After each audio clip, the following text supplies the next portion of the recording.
जय हिंद साथियों, the freedom में आपका स्वागत है। मैं सुधीर। साथियों, हम लोग देख रहे हैं क्रांतिकारियों का घोषणा पत्र। इस श्रृंखला के पहले वीडियो में हम लोगों ने अनुशीलन समिति का घोषणा पत्र देखा था और उसके बाद फिर गदर पार्टी का घोषणा पत्र, और साथ ही हम लोग देख रहे हैं कि किस तरह से क्रांतिकारियों के विचारों में अधिक स्पष्टता आती जा रही है। इस वीडियो में हम लोग देखेंगे हिंदुस्तान रिपब्लिकन एसोसिएशन का घोषणा पत्र, HRA के नाम से जिसे जाना जाता है। यह घोषणा पत्र 1925 में जारी किया गया था। मुख्य रूप से इसे लिखा था सचिंद्रनाथ सान्याल ने।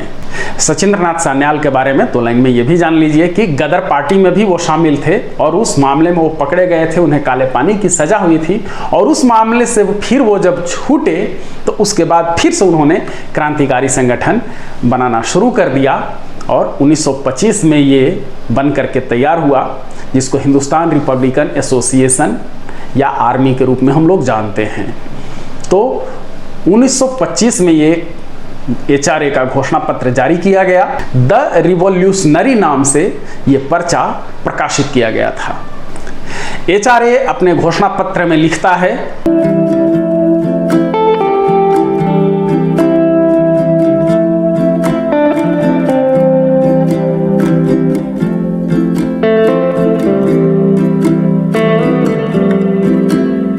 द रिवॉल्यूशनरी नाम से ये पर्चा प्रकाशित किया गया था।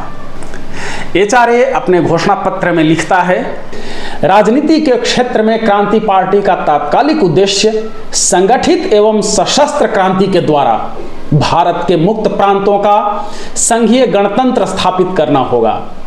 गणतंत्र का मूलभूत सिद्धांत सार्वजनिक मताधिकार होगा और ऐसी समस्त व्यवस्थाओं का उन्मूलन होगा जो कि किसी भी प्रकार के मनुष्य द्वारा मनुष्य के शोषण को संभव बनाती है। रेलवे और परिवहन के दूसरे साधनों, खानों और इस्पात एवं जलयानों के विनिर्माण जैसे दूसरी तरह के बड़े बड़े उद्योगों आदि का राष्ट्रीयकरण कर दिया जाएगा। इस गणराज्य में मतदाताओं को यदि वे चाहें तो प्रतिनिधियों को वापस बुलाने का अधिकार होगा, अन्यथा प्रजातंत्र एक माखौल बनकर रह जाएगा। इस गणतंत्र में विधायिका के पास कार्यपालिका को नियंत्रित करने और आवश्यकता होने पर उसे बदल देने का अधिकार होगा।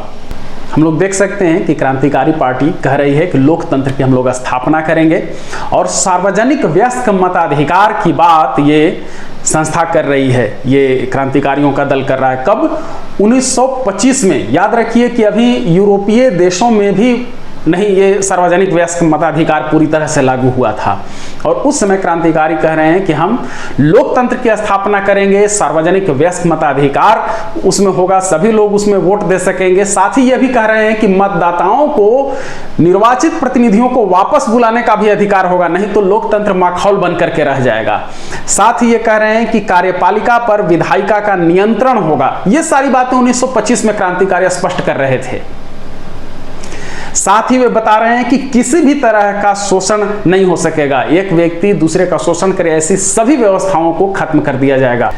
ये जमींदारी प्रथा के उन्मूलन की बात कही जा रही है। साथ ही इसी पारे में वो मजदूरों और कर्मचारियों के लिए भी बात कर रहे हैं कि सभी बड़े जो उद्योग धंधे हैं जिसमें रेलवे वगैरह भी शामिल है, उन सभी का राष्ट्रीयकरण कर दिया जाएगा।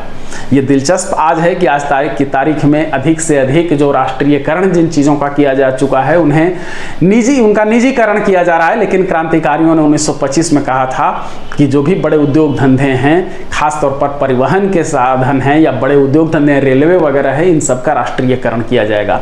अंतर्राष्ट्रीय संबंधों पर भी बहुत ही दिलचस्प ढंग से, बहुत ही शानदार तरीके से HRA ने लिखा अपने घोषणा पत्र में। देखिए, क्रांतिकारी पार्टी राष्ट्रीय नहीं बल्कि इन अर्थों में अंतर्राष्ट्रीय है कि उसका अंतिम उद्देश्य विभिन्न राष्ट्रों के भांति भांति के हितों के सम्मान और उनकी गारंटी के द्वारा दुनिया में मेल मिलाप कायम करना है।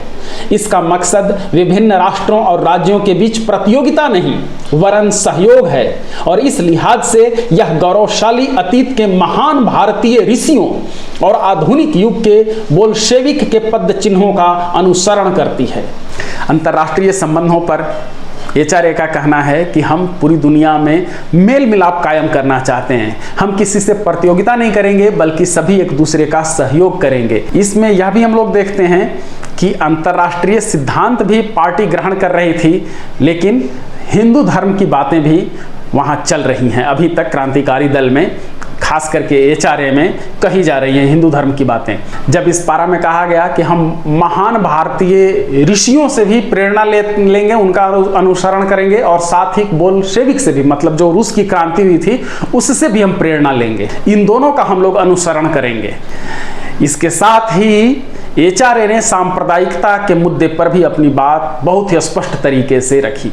देखिए सांप्रदायिकता पर इस घोषणा पत्र में क्या कहा गया था। सांप्रदायिक प्रश्न के संबंध में क्रांतिकारी पार्टी का विचार है कि विभिन्न समुदायों को उनकी मांग के अनुसार अधिकार प्रदान कर दिए जाएं, बशर्ते कि वे दूसरे समुदायों के हितों से न टकराते हों और निकट भविष्य में वे अंततोगत्वा विभिन्न समुदायों के बीच दिली और जैविक एकता की ओर ले जाते हों।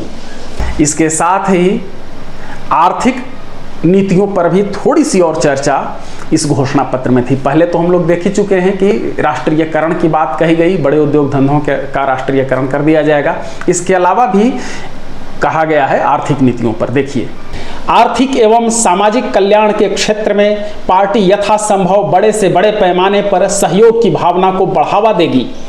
निजी एवं असंगठित कारोबारी उपक्रमों के बजाय पार्टी सहकारी संघों को तरजीह देगी। आर्थिक नीतियों पर सामूहिकता की बात कही गई है।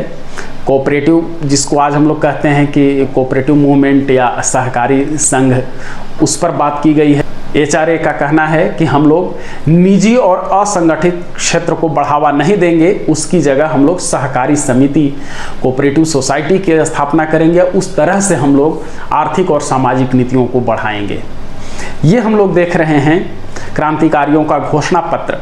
और इस वीडियो में आप लोग देख रहे हैं 1925 में हिंदुस्तान रिपब्लिकन एसोसिएशन ने जो घोषणा पत्र जारी किया था उसे।